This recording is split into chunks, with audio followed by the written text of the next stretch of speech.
Welcome to The Book of Life, a show about Jewish books, music, film, and web. I'm Heidi Estrin. The Book of Life is a podcast service of the Feldman Library at Congregation B'nai Israel in Boca Raton, Florida. Additional support comes from the Association of Jewish Libraries. The Longest Night was the 2014 Sidney Taylor Book Award winner in the Younger Readers category. I met with author Laurel Snyder and illustrator Catia Chen at the Association of Jewish Libraries conference in Las Vegas, Nevada, where they'd come to receive their awards.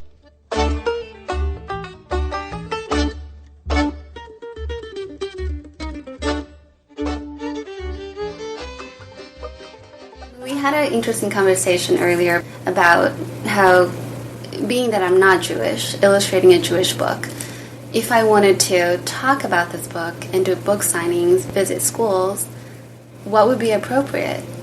In terms of what? I was just saying, I think that her emotions are coming from a place of respect for the Jewish culture and for not wanting to kind of misappropriate or overstep, but that I actually don't think that anybody would mind at all if she wanted to do her own events around a Jewish title, even though she's not Jewish.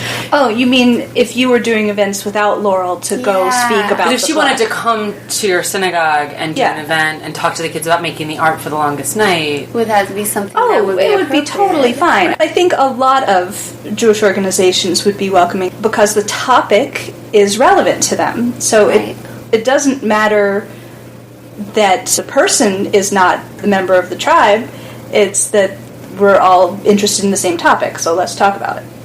Mm-hmm. But I understand the feeling, though, and I feel like if I had a book that had LGBT content, I don't know, would I feel comfortable going into a gay bookstore to do an event around this gay book without making it clear in some way that I'm here as an ally? How to walk that line of wanting to participate and be part of something and show respect. Right. And to tell the story of how much time and energy you invested in researching this topic without in some way appropriating. Right. I think it would actually make it an even more interesting conversation to come in with that outside perspective and say, here's why I'm interested in you guys. Exactly. And can you tell me if you think I did a good job with it? I mean, that could be a really interesting conversation. That's a good point. I think that would be the approach that I take. Well, let's talk a little bit more specifically about your experience illustrating the book. So coming to this manuscript as a person who's not Jewish, and you're handed this obviously Jewish book to work on, what did it make you nervous? I mean, what was your approach? Sure. It's interesting because I have been given the opportunity in the past to read manuscripts that are religiously affiliated, and I specifically turned them down because I felt that I didn't want to take sides, being that I'm not of any one religion or another, and so I just didn't really want that to be where my career would head, where I would then be giving a bunch of the same thing, but when I read Laurel's manuscript for The Longest Night, what occurred to me is that I didn't think, this is a Jewish story. What I thought was, this is a story about a child that was enslaved and found freedom. It's a universal story. And so that is what I connected with. Mm-hmm. Talking to Laurel yesterday, she had in mind that the child was a boy. And it makes sense because you have two little boys. Mm-hmm. And in my mind, I thought always a girl because I put myself in the story. And so it had to be a girl. Yeah, that's how I experienced it. So you weren't thinking of it as a religious book or a Jewish book, and so it didn't make you nervous because that wasn't... No, it didn't make me nervous, and I felt really supported by Random House because I knew that whatever needed to be historically accurate, I had resources to go to. My editor did come back and say, take a look at this photo. This is a photo of some bricks because this is what bricks look like back then, and you want to be historically accurate even though all of this is out of your imagination, creating this girl, but it took place at a certain time and you want to be respectful of that. So I felt so excited because one of the things that I wanted to do if I wasn't an artist, I wanted to be a cultural anthropologist.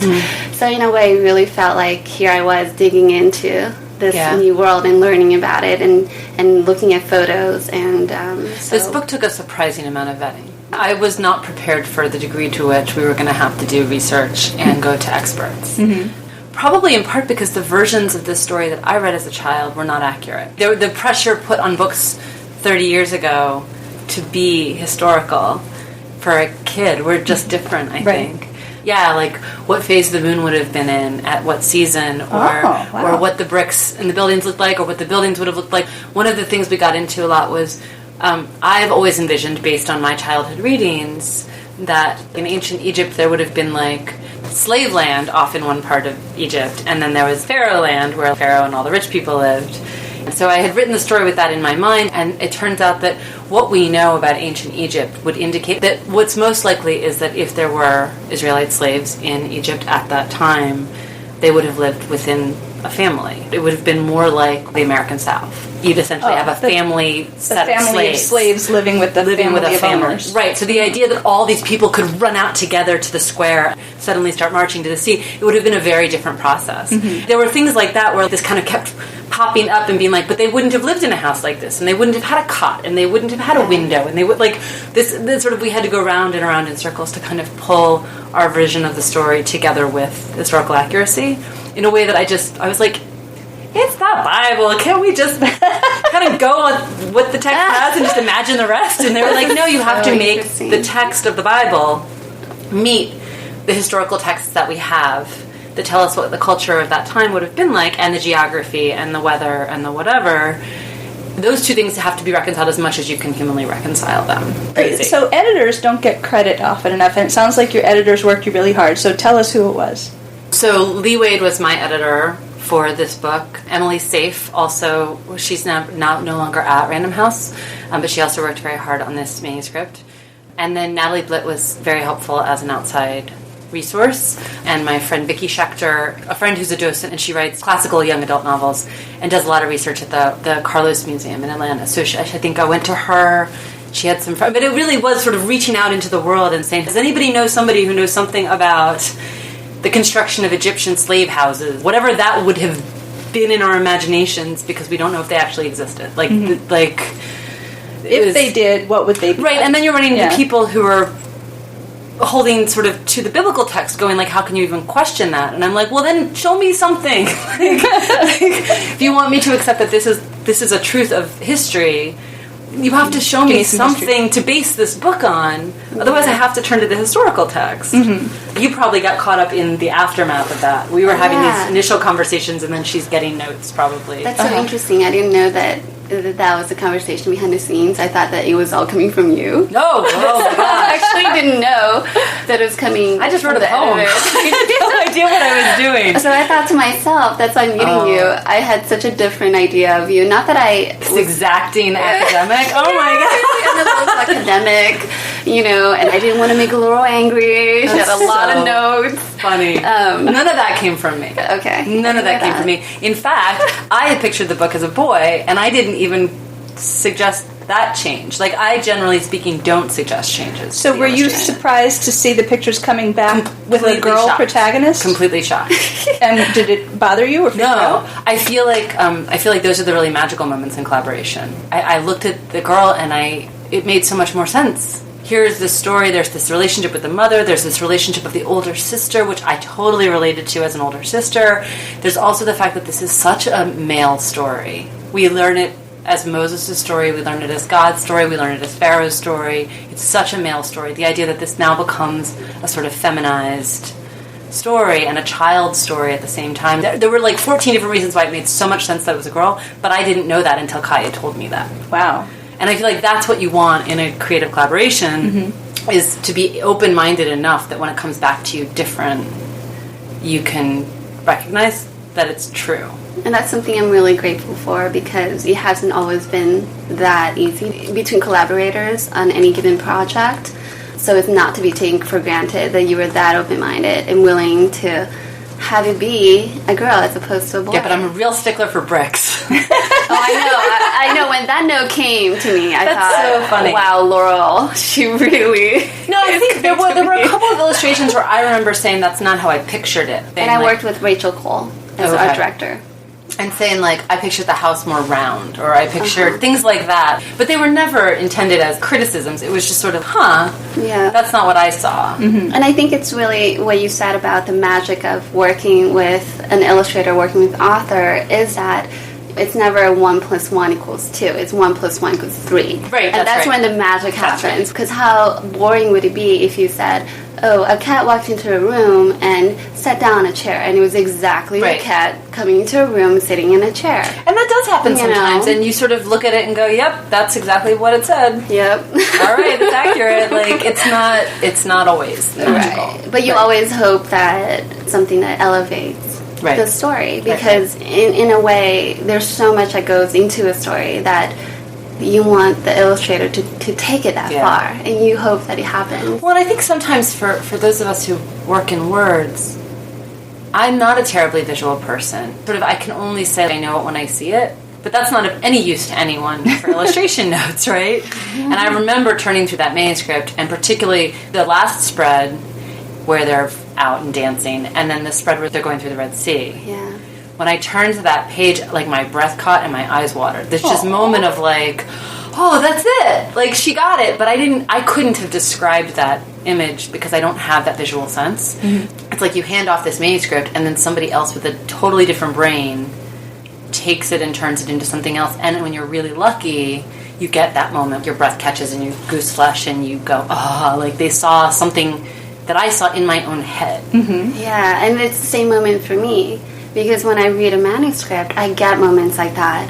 Because for me, I see complete images and worlds just from one sentence that you wrote. And it's non-sequential, so it could be just, all over the place. And when we were walking around Las Vegas yesterday, she kept noticing things and pointing to things that I wasn't seeing. Like, it was so but I mean, it's so clear that you're just a visual thinker, like, noticing shapes and colors and lights and things, and I would kind of go, like, she would point and I'd be like, oh yeah, I see that. But you wouldn't have seen it if she hadn't. It didn't have the same impact on me. Mm-hmm. So it was just it was a really interesting experience. And it was so delightful to walk around and have you share words and anecdotes about things that we were looking at. So in a way, we were kind of playing it out. No, it's true. It was really interesting.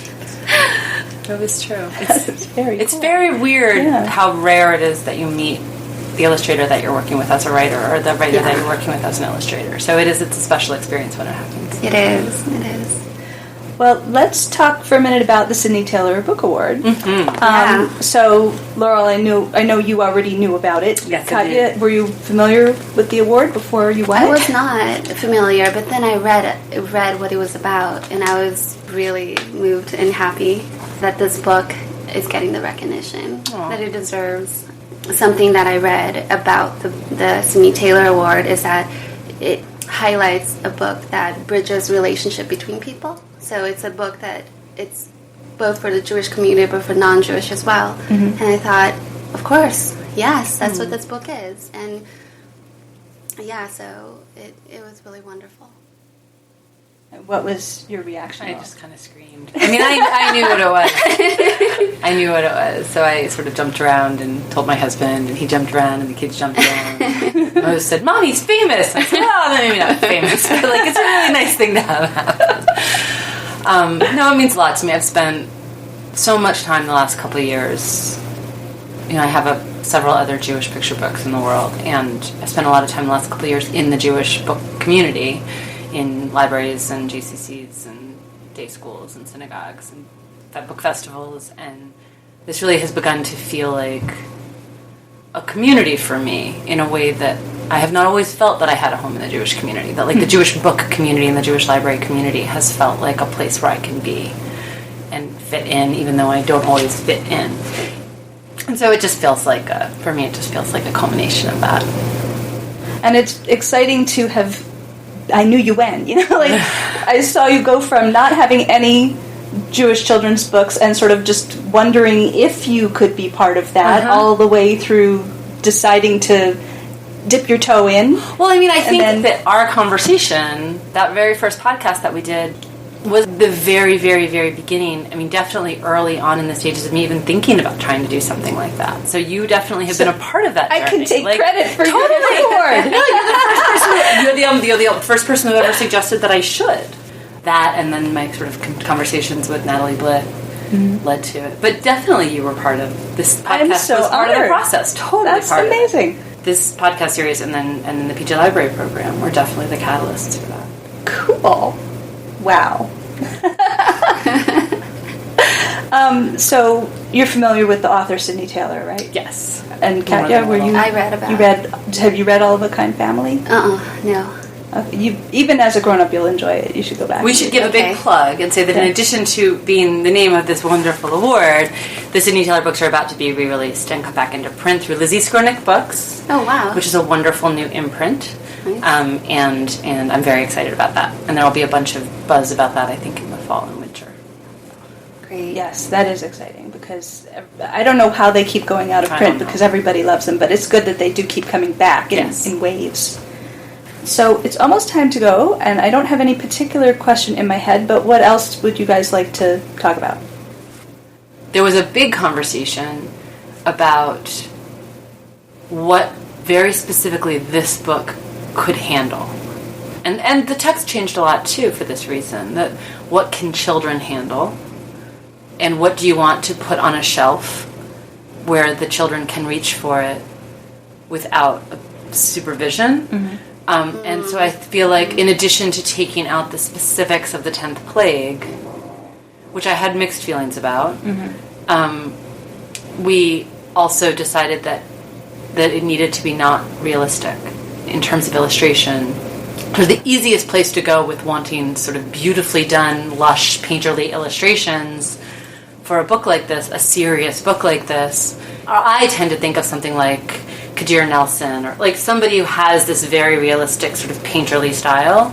It would have been horrible and wrong, but there was a sort of instinct to that. This was a serious, artful kind of book that addresses a serious subject matter, trying to picture how this text, this particular plotting, poetic text, with this very serious subject matter, could naturally go with something else besides that kind of painterly style. And nobody could picture it. Nobody could imagine what it would look like. We knew that it needed to be serious and evocative and sort of artful, but that it needed also to be expressionistic and sort of vague. And how would you describe your style on this non-visual podcast? Does that make sense to you? It does. It does make sense to me. How I would describe my style, I've been told that my work is evocative. It's moody. It can be at times abstract, expressionistic. And what's your technique? My technique is I use acrylic and color pencils sometimes and watercolor at other times. But yeah, the conversation about certain things being too heavy also came up on my end. And in particular, there was a scene where she's building these walls, right, with brick and mortar. And there's an Egyptian overseer that has a whip. Mm-hmm. And I drew that whip in, thinking that was what would be historically accurate. Mm-hmm. I mean, it was a very violent time. Mm-hmm. And my art director came back and said, that's not age appropriate. Just take the whip out and just have him raise his fist in anger. Mm. So there were things that visually it wouldn't have been easy for a child to see. See, and it's so funny because I remember my childhood Bible having all sorts of like cat and nine tails, like crazy. Right, I think adults are probably more squeamish than the kids about stuff like that. I've noticed.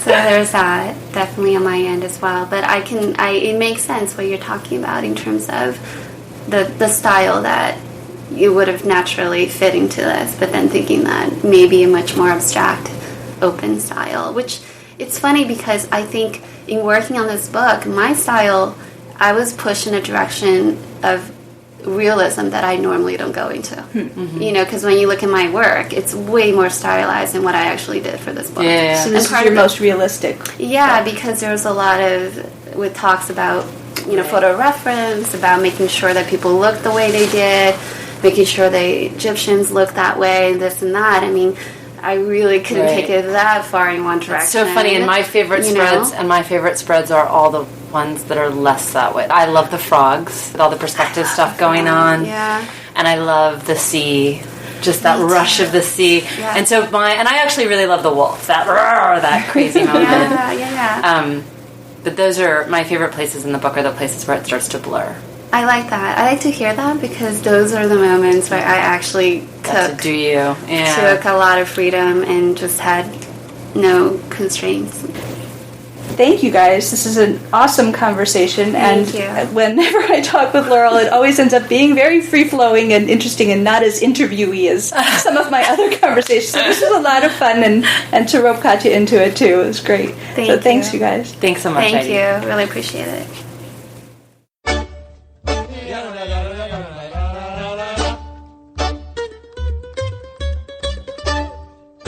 There are so many ways to connect with the Book of Life. Fan us at facebook.com/bookoflifepodcast. Follow us at twitter.com/bookoflifepod. Email us at bookoflifepodcast@gmail.com or leave us a voicemail at 561-206-2473. You can also listen to the latest episode by phone at 916-313-3820. And, of course, find links to everything at bookoflifepodcast.com. The Book of Life is a podcast service of the Feldman Library at Congregation B'nai Israel in Boca Raton, Florida, at cbiboca.org, and is supported in part by the Association of Jewish Libraries at jewishlibraries.org. Our background music is provided by the Freilach Makers Klezmer String Band at freilachmakers.com. Thanks for listening, and happy reading.